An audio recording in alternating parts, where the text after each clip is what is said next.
नमस्कार, hello money 9। मेरा सवाल है में आपका बहुत बहुत स्वागत है। मैं हूं संदीप ग्रोवर। आज मार्केट्स की बात करें तो एक बार फिर से मार्केट्स में रिकॉर्ड हाई बनते हुए दिखे हैं। नया शिखर आज फिर से बाजार ने छुआ है और वजह है अच्छे ग्लोबल संकेत। आज यूएस से अच्छे संकेत देखने को मिले। 2 दिन की गिरावट के बाद यूएस के मार्केट्स में कल पॉजिटिव क्लोजिंग होती हुई दिखी। रिटेल बिक्री के आंकड़े आए थे, वो बेहतर रहे हैं और उसके साथ साथ पीपीआई महंगाई के आंकड़े भी आए थे। उसके बाद बाजार में हमने तेजी बनती हुई दिखी। चाइना के भी रिटेल बिक्री के आंकड़े आए थे और उसके साथ साथ आईआईपी की जो नंबर्स आए थे उससे बाजार में कहीं ना कहीं उत्साह देखने को मिला।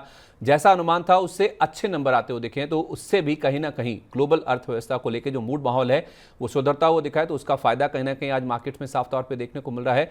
और उसके साथ साथ अगर आप देखें तो आज मार्केट में शुरुआत दमदार देखने को मिली थी। 20,150 ये लेवल है, इसके ऊपर आज निफ्टी में शुरुआत हुई और उसके बाद 20,196 20,200 के आसपास के जो लेवल्स हैं वो आज निफ्टी में नए रिकॉर्ड हाई के तौर पे लगते हुए दिखे हैं। सेंसेक्स की जहां तक बात है तो 11 दिन से लगातार मजबूती के साथ कारोबार देखने को मिल रहा है और आज हफ्ते का आखिरी कारोबारी दिन है। उसके बावजूद भी आप देखें मजबूती अभी भी आपको सेंसेक्स में कायम नजर आएगी। पिछले अगर आप 11 दिन में देखें तो मजबूती तो है ही। आज 150 अंकों के आसपास की मजबूती आपको सेंसेक्स में नजर आएगी। 67,843 ये नया लेवल है जो कि आज सेंसेक्स ने छुआ है। 67,750 ये लेवल था जो कि हमने बीते कुछ दिनों में पार होता हुआ देखा था, लेकिन अब 67,843 ये नया आंकड़ा है जो कि शिखर के तौर पर सेंसेक्स ने छुआ है। तो बाजार में जो मजबूती है वो बरकरार है। ब्रॉडर मार्केट्स भी अच्छे हैं, मिड कैप स्मॉल कैप में भी अच्छी खासी तेजी देखने को मिल रही है। अब सवाल यह है कि ये तेजी कब तक जारी रहेगी, निफ्टी के लिए अगले टारगेट्स क्या है, मिड कैप स्मॉल कैप में क्या करना है। त्योहारी मांग जिस तरह से काफी मजबूत देखने को मिल सकती है उसका फायदा किन सेक्टर्स में देखने को मिलेगा। और उसके साथ साथ कच्चा तेल ये लगातार मजबूती दिखा रहा है, 10 महीने की नई ऊंचाई पर है। $94 का लेवल जो है वो अब ब्रेंट क्रूड में देखने को मिल रहा है। क्या ये कहीं बाजार की जो तेजी है, जो सेंटीमेंट सुधरा है, उसका खेल या उसका मूड बिगाड़ तो नहीं देगा? ये कुछ बड़े सवाल हैं जिनके जवाब देने की आज हम कोशिश करेंगे। और हमारे साथ आज जो मेहमान मौजूद हैं, हमारे जो एक्सपर्ट हैं आज के, वो हैं मंत्री फिनमार्ट के फाउंडर अरुण मंत्री जी। अरुण जी, बहुत बहुत स्वागत है सर आपका। नमस्कार संदीप सर, कैसे देख रहे हैं मार्केट को? 11वां दिन है जब सेंसेक्स में तेजी है। निफ्टी में हल्का सा एक 3 पॉइंट का ब्लिप अगर आप छोड़ दे तो वहां पे भी लगातार 10-11 दिन से मजबूती ही देखने को मिल रही है। कहां से आ रही है सर इतनी तेजी, बावजूद इसके कि कच्चा तेल बढ़ रहा है, विदेशी निवेशकों की बिकवाली होती हुई दिख रही है, और कब तक जारी रहेगी? क्या नए टारगेट्स हैं निफ्टी के लिए? देखिए Sandeep ji, overall definitely global markets का तो डेफिनेटली सपोर्ट है। सेकेंडली, जो सेंटीमेंट G20 के मीटिंग के पहले बने थे वो अभी तक कैरी फॉरवर्ड लार्ज कैप में जरूर हो रहे हैं, पर मिड कैप में अभी मुझे लग रहा है थोड़ा पेन आने वाले दिनों में देखने को मिल सकता है, क्योंकि मिड कैप में जो चढ़ाव हुआ था शेयर प्राइसेस का वो काफी ज्यादा हुआ था। हो सकता है वहां पे प्रॉफिट बुकिंग पहले आपको देखने को मिले, पर निफ्टी में मुझे नहीं लग रहा कोई बड़ी प्रॉफिट बुकिंग आपको देखने को मिलेगी। इसीलिए सलाह यही रहेगी, अगर आप मिड कैप स्मॉल कैप में ट्रेड कर रहे हैं, शॉर्ट टर्म पोजीशंस ले रहे हैं, तो स्टॉप लॉसेस का जरूर ध्यान रखें, क्योंकि मिड कैप में गिरावट अगर आती है तो काफी तेज आ सकती है। जहां तक निफ्टी की बात है, 20,000 के नीचे मुझे जाता हुआ निफ्टी फिलहाल नजर नहीं आ रहा। एटलीस्ट 20,000 19,900 एक स्ट्रॉन्ग सपोर्ट जोन मुझे नजर आता है। तो 19,900 से 20,000 के नीचे जाता हुआ नजर नहीं आ रहा। ऊपर है 20,350 के ऊपर भी फिलहाल मुझे निफ्टी लग रहा है कि रजिस्ट होगा। तो ये 400-500 पॉइंट की रेंज में रहना चाहिए। अगर 20,000 के पास निफ्टी आता है तो अच्छी अपॉर्चुनिटी रहेगी शॉर्ट टर्म ट्रेडर्स को एंट्री करने। 20,150 के आसपास हम कारोबार कर रहे हैं और 20,350 ये लेवल्स हैं जो कि हमें अरुण जी बता रहे हैं कि निफ्टी में बहुत जल्द आते हुए देख सकते हैं। तो यानी कि 200 अंकों के आसपास की और जो अपसाइड है वो कहीं ना कहीं निफ्टी में देखने को मिल सकती है। लेकिन अलार्म रेज कर रहे हैं मिड कैप स्मॉल कैप में। अगर वहां पे आपके पास पोजीशन है तो स्ट्रिक्ट स्टॉप लॉस रखें, क्योंकि वहां पे दिक्कत बढ़ सकती है। जैसा हमने 3 दिन पहले देखा भी था, एकाएक 3 से 4% के आसपास की गिरावट आई थी।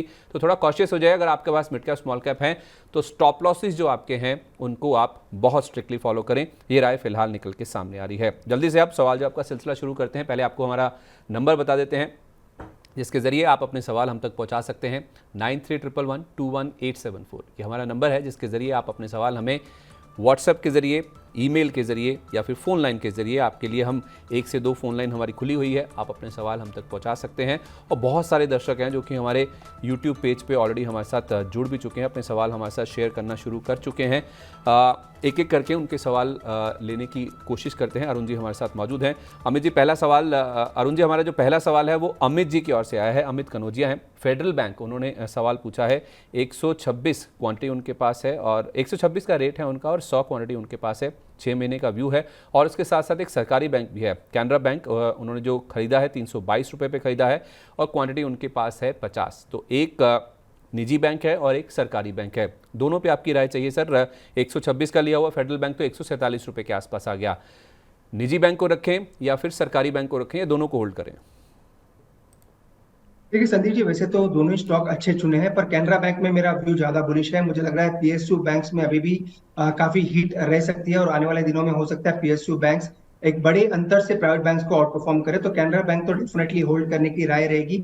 अगर नीचे भी आते हैं 2 से 3% गिरते भी हैं मार्केट के साथ, तो अच्छी अपॉर्चुनिटी रहेगी और ऐड करने के लिए। इनकी बाइंग वैसे भी 320-22 के आसपास है, तो काफी ऊपर ये स्टॉक चल रहा है। तो मुझे लग रहा है 420-440 तक ये स्टॉक ऊपर में आपको लेवल्स दिखा सकता है। जहां तक फेडरल बैंक की बात है, फेडरल बैंक भी अच्छे लेवल पे इन्होंने खरीदा है, 140 के ऊपर एक बड़ा ब्रेकआउट भी देखने को मिला है। तो डेफिनेटली होल्ड करें, पर trailing stop loss federal bank में जरूर मेंटेन करें, 140 का ट्रेलिंग स्टॉप लॉस लगा के रखें। अगर उस ब्रेकआउट के नीचे वापस जाएगा तो स्टॉक हो सकता है कंसोलिडेशन में वापस जाता हुआ नजर आए। कैनरा बैंक में कोई ट्रेलिंग स्टॉप लॉस का यूज नहीं करने की सलाह नहीं है, क्योंकि वो स्टॉक अभी भी अच्छे बुल ट्रेंड में निकला है, हो सकता है इसे आउट परफॉर्म करे। और फेडरल बैंक में जरूर 140 का ट्रेलिंग स्टॉप लॉस लगाए, होल्ड करें। दोनों स्टॉक अच्छे हैं, पर कैनरा बैंक मुझे लग रहा है ज्यादा आउट परफॉर्म करें। दोनों स्टॉक अच्छे हैं, कैनरा बैंक ज़्यादा अच्छा है। फेडरल बैंक में ट्रेलिंग स्टॉप लॉस रखें 140 रुपये का। ट्रेलिंग स्टॉप लॉस मतलब जैसे जैसे स्टॉक ऊपर जाता जाए आपको अपना जो स्टॉप लॉस का लेवल है अमित जी उसको बढ़ाना है। ट्रेलिंग मतलब जैसे जैसे स्टॉक ऊपर जाए आप अपना स्टॉप लॉस का लेवल भी ऊपर करते चलिए। कैलाश चंद्र अग्रवाल इन्होंने अपना सवाल हमारे साथ शेयर किया है। कैलाश जी नमस्कार।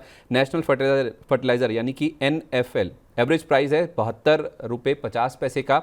1900 शेयर की क्वांटिटी, अच्छी खासी क्वांटिटी इनके पास है। और अरुण जी 75 रुपये 60 पैसे के आसपास ये स्टॉक ट्रेड कर रहा है, क्योंकि इनके पास क्वांटिटी काफ़ी अच्छी है। 3 से 4 रुपये के आसपास का मुनाफा हो रहा है। क्या कहेंगे sir fertilizer as a pack को लेकर और NFL दोनों पे राय दीजिए। फर्टिलाइजर संदीप जी, मुझे लग रहा है ये सेक्टर सितंबर और अक्टूबर दोनों में भी काफी अच्छा आउट परफॉर्मेंस दिखा सकता है। वैसे तो मुझे चंबल फर्टिलाइजर मेरा फेवरेट पिक है इस ओवरऑल सेक्टर में। अगर दूसरा स्टॉक लेना है तो कोरोमंडल भी मुझे काफी अच्छा लगता है। पर NFL की जहां तक बात है 78 से 80 ये टारगेट्स मुझे लग रहे हैं इस महीने में NFL में आपको देखने को मिल सकते हैं, तो डेफिनेटली होल्ड करें। एक चीज का ध्यान रखें, क्योंकि आपका 3 रुपए प्राइस आपके प्राइस के ऊपर है, 3 रुपया ऑलरेडी आपको मुनाफा हो रहा है, तो अपना ट्रेलिंग स्टॉप लॉस कॉस्ट पे जरूर लगाएं। ऐसा ना हो कि कॉस्ट के नीचे वापस जाए और स्टॉक आपको वापस नेगेटिव में जाता हुआ नजर आए। तो ट्रेलिंग स्टॉप लॉस अपने कॉस्ट का ही मान के चलें। पर मुझे लग रहा है 80 से 82 तक ये दो लेवल्स आपको स्टॉक में देखने को मिल सकते हैं। 80 से 82 तक के जो लेवल्स हैं वो आपको NFL के शेयर में देखने को मिल सकते हैं। हालांकि कोरोमंडल इस स्पेस में ज़्यादा बेटर चॉइस है, जो कि अरुण जी को ज़्यादा पसंद है। Every date becomes a history, ये हमारे एक रेगुलर दर्शक हैं। पहले तो उन्होंने हमें गुड आफ्टरनून बोला है। आप रेगुलर दर्शक हैं हमारे, और इन्होंने सर जो सवाल पूछा है वो है चेन्नई पेट्रो को लेकर। वो जानना चाहते हैं कि क्या फ़िलहाल चेन्नई पेट्रो के शेयर को 1.5 से 2 साल के नज़रिए से खरीदा जा सकता है। ऑयल एंड गैस प्ले है और जिस तरह से क्रूड ऊपर आ रहा है सर, क्या करना चाहिए ऑयल एंड गैस में? क्या चेन्नई पेट्रो को खरीदना चाहिए? ये एक रिफाइनिंग प्ले है। क्रूड अगर ऊपर जाता है तो इनको इन्वेंट्री गेंस के तौर पे तो फ़ायदा देखने को मिलता है, लेकिन इनकी जो रॉ मटेरियल कॉस्ट है उसमें भी कहीं ना कहीं इजाफा देखने को मिलता है। हालांकि चेन्नई पेट्रो के अलावा और भी कई सारे विकल्प हैं इस पूरे स्पेस में। आपकी क्या राय होगी सर? 3 वर्टिकल्स हैं, तीनों में से कौन सा वर्टिकल आपको पसंद है और शेयर भी बताइएगा। देखिए संदीप जी, आपने सही कहा, चेन्नई पेट्रो अगर क्रूड ऑयल के प्राइस बढ़ते हैं तो डेफिनेटली इनको फायदा होता है। इसी के साथ MRPL जैसा स्टॉक है उसको भी इनडायरेक्टली फायदा होता है। तो ऐसे इसी सेक्टर में मुझे लगा है चेन्नई पेट्रो ही एक बेटर इस अगर एसेट क्लास में देखें, इस वर्टिकल में देखें तो चेन्नई पेट्रो बेटर विकल्प रहेगा। पर ऐसा नहीं कि स्टॉक सस्ता है, ऑलरेडी 150-200 रुपए चल चुका है। शॉर्ट टर्म में भी अगर आप देखें 540 के आसपास चल रहा है। फ्रेश खरीदारी करना है अगर, क्योंकि क्रूड मुझे लग रहा है अपना टॉप के आसपास है, रेजिस्टेंस के आसपास है। मैक्स टू मैक्स मुझे लग रहा है $1 से $1.5 और बढ़ना चाहिए, वहां से मुझे लग रहा है क्रूड में भी रिवर्सल देखने को मिलेगा। इसीलिए 500 के आसपास मिलता है तो एंट्री करें, वो ज्यादा बेहतर विकल्प रहेंगे। 500-480 के बीच में मिलता है तो वहां से आपका रिस्क जो रहेगा काफी कम रहेगा और अपर रिवॉर्ड ज्यादा मिल सकता है। तो इसी वर्टिकल में रहना है तो चेन्नई पेट्रो डेफिनेटली बाई करें। पर 30 से 40 रुपए गिरावट आती है तो वहां पे एड ऑन करके चलें। और इसी दूसरे वर्टिकल में देखें तो IOC भी मुझे संदीप जी काफी अच्छा लग रहा है। नो डाउट क्रूड बढ़ता है और इनको पेट्रोल के प्राइसेस बढ़ाने की फिलहाल मुझे नहीं लग रहा कोई सरकार से अनुमति मिलेगी। पर स्टिल मुझे 90-92 के आसपास IOC काफी अच्छा लगता है। वो अच्छे डिविडेंड प्ले भी है और इन्वेस्टमेंट प्ले भी है। इसलिए अगर आप चेन्नई पेट्रो के साथ IOC भी बाई करते हैं तो दोनों ही मुझे लग रहा है अच्छा पोर्टफोलियो बना के दे। चेन्नई पेट्रो इनफैक्ट IOC की ही सब्सिडरी कंपनी है, IOC की ही एक सहयोगी कंपनी है ये। तो आईओसी जो कि पेरेंट कंपनी है उसको आप खरीदें तो आपके लिए ज़्यादा बेहतर रणनीति होगी। चेन्नई पेट्रो अगर आप खरीदना चाहते हैं तो खरीद सकते हैं, लेकिन थोड़ा सा वेट कीजिए, 30-40 रुपये नीचे आ जाए, 480 रुपये के आसपास मिले तो शायद रिस्क रिवॉर्ड ज़्यादा बेटर होगा। ये आपके लिए राय निकल के सामने आ रही है। हमारे एक दर्शक हैं रामवीर राणा जी, यूट्यूब पेज पर उन्होंने अपना सवाल शेयर किया है। थॉमस कुक के बारे में वो जानना चाहते हैं कि क्या मौजूदा लेवल्स पर वो एंट्री कर सकते हैं। मैं इसका चार्ट पैटर्न देख रहा था सर, थॉमस कुक का जो प्राइस है 122 रुपये के आसपास का है, लेकिन इंटरेस्टिंगली पिछले 6 महीने का अगर आप पैटर्न देखें तो 2 गुना हो चुका है ये शेयर। लोअर लेवल से 60 रुपये के आसपास से चलना शुरू हुआ था। ये देखिए एकाएक जो पूरा चार्ट पैटर्न आप देखेंगे, 1 साल का जो आप देखेंगे, 60 रुपये से चलते चलते अब ये 122 रुपये के आसपास आ गया। नो डाउट वर्ल्ड कप आ रहा है, पूरा जो होटल स्पेस है या टूरिज्म स्पेस है उसको लेके काफ़ी ज़्यादा उत्साह है, छुट्टियों का सीज़न भी आएगा। तो क्या थॉमस कुक में इन लेवल्स पे एंट्री करने की सलाह देंगे सर आप? देखिए संदीप जी, इस कंपनी में वैसे तो हम फंडामेंटली कोई कवरेज नहीं है, कोई ज्यादा स्टडी भी नहीं किया है, पर टेक्निकली अच्छा लग रहा है।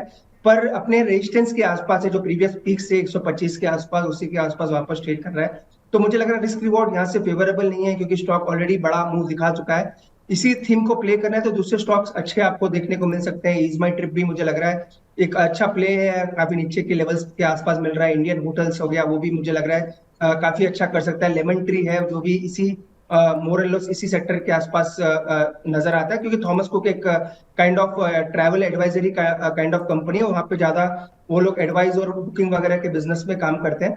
पर मुझे लग रहा है थॉमस कुक से अगर बेटर रिटर्न मिल सकते हैं वो आपको लेमन ट्री, इंडियन होटल्स या ईजमाई ट्री जैसे स्टॉक में मिल सकते हैं। थॉमस कुक में चूंकि रैली ज्यादा हो चुकी है, इसलिए मैं बाइंग करने की सलाह नहीं दे रहा हूँ।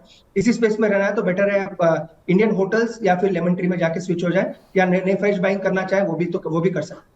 तो राणा साहब आपके लिए राय ये है कि थॉमस कुक में आपने जो बाइंग करने का इरादा रखा है उसको थोड़ा सा बदल लीजिए। इसी सेक्टर में अगर आपको चूज़ करना है तो लेमन ट्री ये एक अच्छा विकल्प हो सकता है, और इंडियन होटल्स जहाँ पे आज खबर भी है कि इन्होंने जर्मनी में एक फ्रैंकफर्ट में एक होटल अक्वायर किया है, इस स्टॉक को आप चुनें तो शायद आपके लिए ज़्यादा बेटर हो सकता है। यहाँ पे आप फोकस करें। इस बीच लुधियाना से मोहित जी हमारे साथ फ़ोन लाइन पे मौजूद हैं। मोहित जी स्वागत है, नमस्कार, बताइए। नमस्कार जी, मेरे पास स्टार हेल्थ के 100 स्टॉक्स हैं, 702 की बाइंग में, तो 2 साल के लिए रख सकता हूँ। स्टार हेल्थ जो इंश्योरेंस कंपनी, उसी की बात कर रहे हैं ना आप? हाँ जी। 100 शेयर आपने बताया 702 रुपये पे? हाँ जी, हाँ जी। ठीक है, क्या 2 साल का व्यू बताया ना आपने सर? बिल्कुल। ठीक है।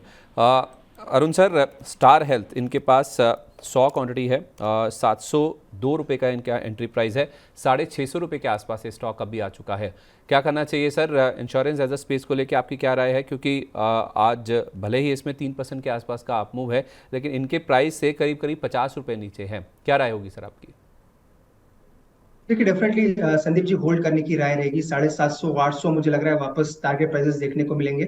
टेक्निकली एक अच्छा स्टॉक मुझे लग रहा है और अच्छे ब्रेकआउट के ऊपर के ट्रेड हो रहा है, तो मुझे लग रहा है ये स्टॉक वापस 750-800 तक के लेवल्स दिखा सकता है, तो होल्ड करें। अगर आप एवरेजिंग करना चाहें तो वो भी कर सकते हैं, तो ताकि आपका कॉस्ट प्राइस थोड़ा नीचे आ जाएगा। तो मुझे लग रहा है होल्ड करना चाहिए। एवरेज करना चाहते हैं तो वो भी कर सकते हैं। 760 और 780 ये दो आपके टारगेट्स रहेंगे, उसी के आसपास आता है तो प्रॉफिट बुक करके निकल। स्टॉप लॉस क्या बताया सर आपने? देखिए करंट लेवल पे एवरेज करें, स्टॉप लॉस रखना है तो 610 के नीचे लगा। तो मोहित जी आप होल्ड कीजिए स्टार हेल्थ को। आप चाहें तो नीचे मिले तो आप ऐसे एवरेज भी कर सकते हैं, यानी कि और भी ऐड कर सकते हैं अगर आपके पास गुंजाइश है।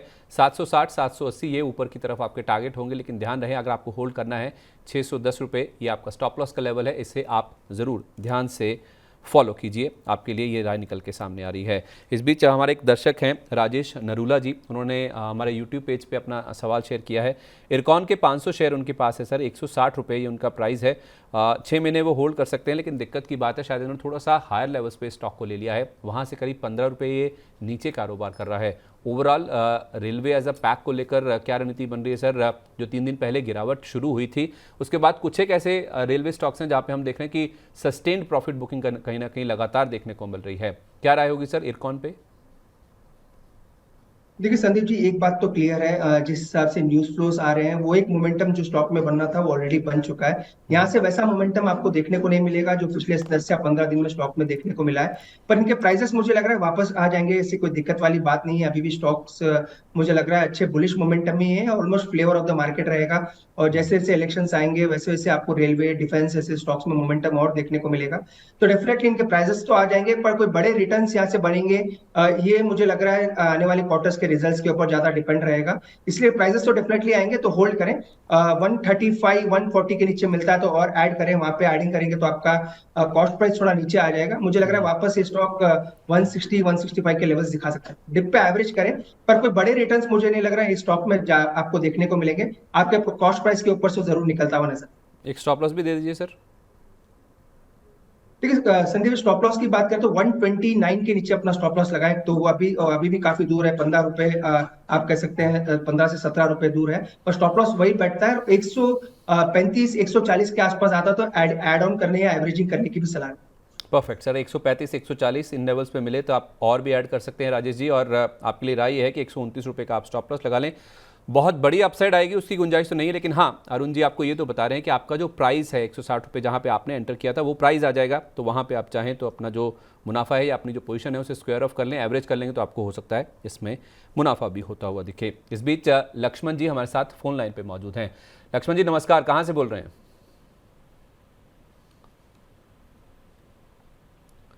लक्ष्मण जी सुन पा रहे हैं आप मुझे? चलिए उनसे दोबारा संपर्क करने की कोशिश करेंगे। उनसे लगता है हमारी जो फ़ोन लाइन है वो डिस्कनेक्ट हो चुकी है। इस बीच कुछ और सवाल जो हमारे साथ हमारे यूट्यूब पेज पे हमारे दर्शक शेयर कर रहे हैं, उसमें NMDC और NMDC स्टील दोनों कंपनियां जो है इसमें 6 महीने का जो निवेश का नज़रिया है, हमारे एक दर्शक हैं श्याम सुंदर गुप्ता जी, वो जानना चाहते हैं सर NMDC और NMDC स्टील पिछले कुछ दिनों में हमने देखा है कि 4 ऐसे ब्रॉडर थीम्स हैं जहां पे सबसे ज़्यादा एक्शन देखने को मिला था सर, जिसमें रेलवे एक है, सरकारी शेयर एक है, PSU बैंक्स एक शेयर है और एक डिफेंस का प्ले है। इन्हीं थीम्स के आसपास ही पूरा जो मिड कैप स्पेस की जो रैली है वो कहीं ना कहीं कंसंट्रेट होती हुई दिखी थी। अभी भी आप सब देखिए सवाल वहीं पे आते हुए दिख रहे हैं। तो NMDC और NMDC स्टील जो हायर लेवल से थोड़ा बहुत करेक्शन हुआ है उसके बाद लोग अपॉर्चुनिटी ढूंढ रहे हैं, क्या ये सही समय है? देखिए संदीप जी, वैसे तो स्टॉक फ्लेवर में है, पर काफी लोग कंपैरिजन GMDC से इसका कर रहे हैं, पर GMDC से डायरेक्ट कंपैरिजन मुझे नहीं लग रहा है। NMDC का किसी एक डिफरेंट काइंड ऑफ वर्टिकल में भी एंटर करने की जो बातें चल रही है, इसी वजह से जो मूव GMDC में आया वैसा मूव NMDC में भी काफी लोग एक्सपेक्ट कर रहे हैं। नो डाउट श्याम सुंदर जी का व्यू क्या है वो डिफरेंट मैटर ऑफ इशू है, पर मुझे लग रहा है NMDC और NMDC स्टील दोनों ही अच्छा करेंगे। अगर इन्होंने बाई नहीं किया तो थोड़ा वेट करें, क्योंकि स्टॉक थोड़े चल चुके हैं। 4 से 5% का करेक्शन मुझे लग रहा है NMDC में ड्यू है, तो वो करेक्शन आता है तो बेहतरीन अपॉर्चुनिटी रहेगी बाय करने के लिए। तो बाय ऑन डिप्स की सलाह रहेगी, स्टॉक दोनों ही अच्छे चुने हैं। इसी स्पेस में मुझे लग रहा है स्टील अथॉरिटी भी काफी अंडर वैल्यूड है, वो भी अभी तक ज्यादा ट्रेडर्स के रडार पे आया नहीं है, तो मुझे लग रहा है स्टील अथॉरिटी पे भी आपकी नजर। तो सेल भी डिप्स पे लेना है सर या अभी ले सकते हैं? ठीक है, सेल CMP पे भी ले सकते हैं, क्योंकि मुझे लग रहा है वो स्टॉक अभी तक चला नहीं है और मुझे लग रहा है अभी भी वैल्यूएशन उसके कंफर्ट है, तो सेल में अभी भी बाय करने की सलाह। Fair enough sir. तो NMDC और NMDC स्टील दो शेयर तो आपने गुप्ता जी बहुत अच्छे चुने हैं, लेकिन थोड़ा सा रनअप हो चुका है, तो इसलिए आप वेट कर लीजिए, थोड़ा डिप आने दीजिए, करेक्शन आने दीजिए। और सेल एक और स्टॉक है जो कि अरुण जी ने अपनी तरफ से आपको बताया, अगर आपको इसी स्पेस में रहना है उसमें तो आप चाहें तो मौजूदा लेवल्स पे भी खरीदारी कर सकते हैं। 100 रुपये के आसपास ये स्टॉक अभी फिलहाल अवेलेबल है। इस बीच हमारे एक दर्शक हैं राघव जी हैं, यूट्यूब पेज पे उन्होंने अपना सवाल शेयर किया है। मार्क्सन फार्मा में उनके पास 500 शेयर हैं, 60 रुपये के रेट पे लिए हैं। ये थोड़ा सा एस्टॉनिशिंग है क्योंकि 103 रुपये के आसपास ये स्टॉक अवेलेबल है। हालांकि पिछले 6 महीने की अगर हम बात करें तो काफ़ी अच्छा रनअप इस स्टॉक में देखने को मिला है। 56% के आसपास का अपमूव इस स्टॉक में आया है, 40 रुपये के आसपास की जो गेंस है वो देखने को मिले हैं। तो आई थिंक जो मेरा अंदाजा है शायद उन्होंने 6 महीने पहले लिया है, जिस वजह से 60 रुपये वाला प्राइस अब बढ़कर 104 रुपये के आसपास आ गया है। मार्क्सन्स फार्मा जिसको सर 40 रुपये के आसपास का प्रॉफिट हो रहा है, क्या करें?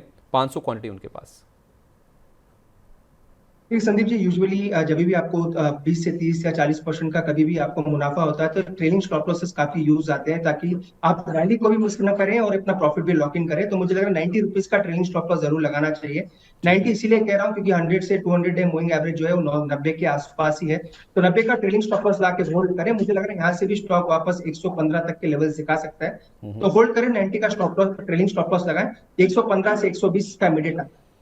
115 से 120 तक के टारगेट आ सकते हैं मार्क्सन्स फार्मा में। राघव जी, आपको प्रॉफिट हो रहा है, लेकिन आप प्रॉफिट में एग्जिट करने की जल्दी ना करें।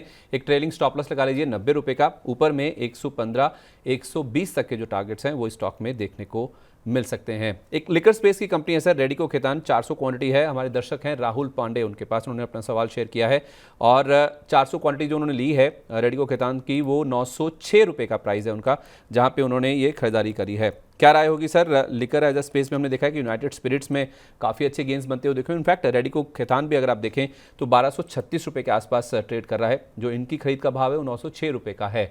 तो लिकर एज अ स्पेस में ये जो फेस्टिव सीजन आ रहा है उसमें भी कहीं ना कहीं बढ़ोतरी देखने को मिलेगी, और या फिर हो चुका है रनअप, इसमें प्रॉफिट बुक कर लें? देखिए, डेफिनेटली होल्ड करने की सलाह रहेगी संदीप जी। वैसे तो काफी रनअप आ चुका है, पर मुझे लग रहा है जैसे जैसे फेस्टिव सीजन आएगा और ठंडी या विंटर का सीजन आएगा तो वापस इसमें आपको एक हीट अप देखने को मिलेगा। यूजुअली आजकल वैसे तो आजकल 12 मंथ इनका सीजन होता है, पर मुझे लगा जैसे जैसे सेंटीमेंट ज्यादा अच्छे होंगे तो उस स्टॉक में भी आपको मूवमेंट देखने को मिलेगा।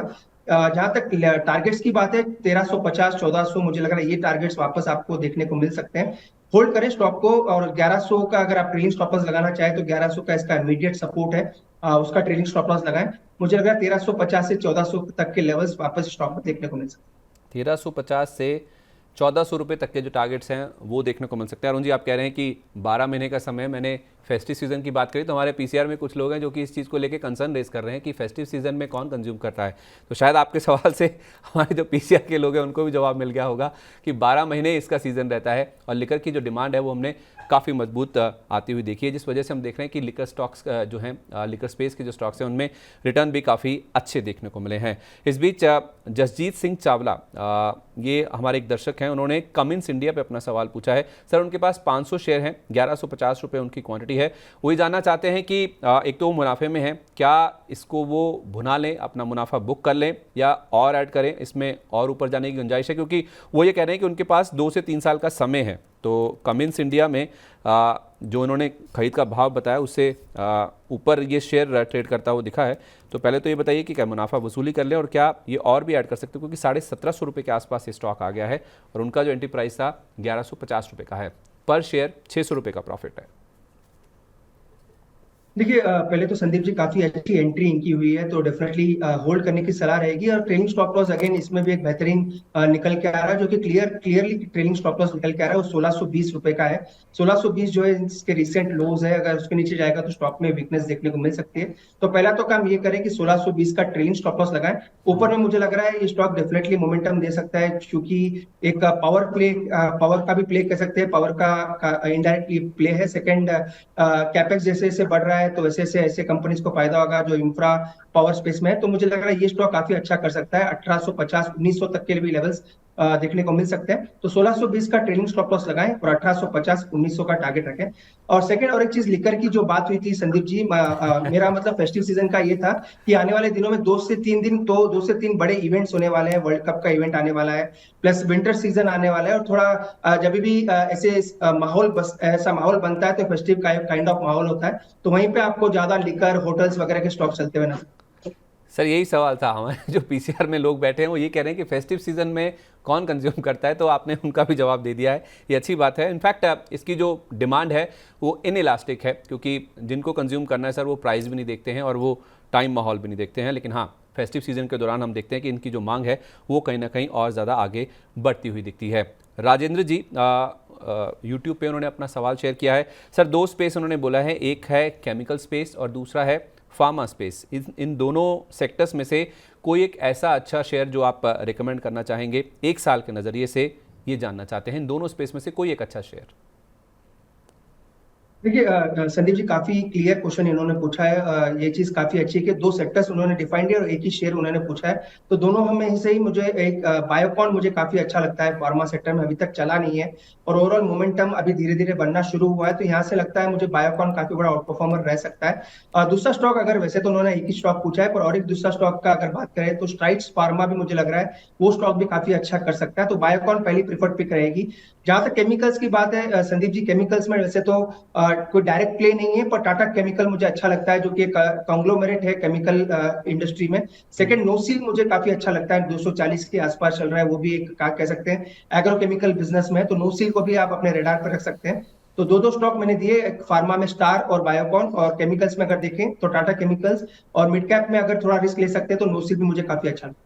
बायोकॉन ने ज़्यादा कुछ खास किया नहीं है सर। अगर हम इस पूरे साल की बात करें, वाईटीडी रिटर्न केवल 5% के आसपास का है। हालांकि 6 महीने में अच्छा परफॉर्म किया है, काफ़ी लंबे समय से इसने अंडर परफॉर्म किया है, बावजूद इसके कि फार्मा काफ़ी अच्छा किया है, आउट परफॉर्म किया है इस पूरे स्पेस ने। 276 रुपये के आसपास है सर। क्या टारगेट होंगे इसके और क्या नज़रिया रखना चाहिए? क्या आपने एक साल के नज़रिए से बताया ये?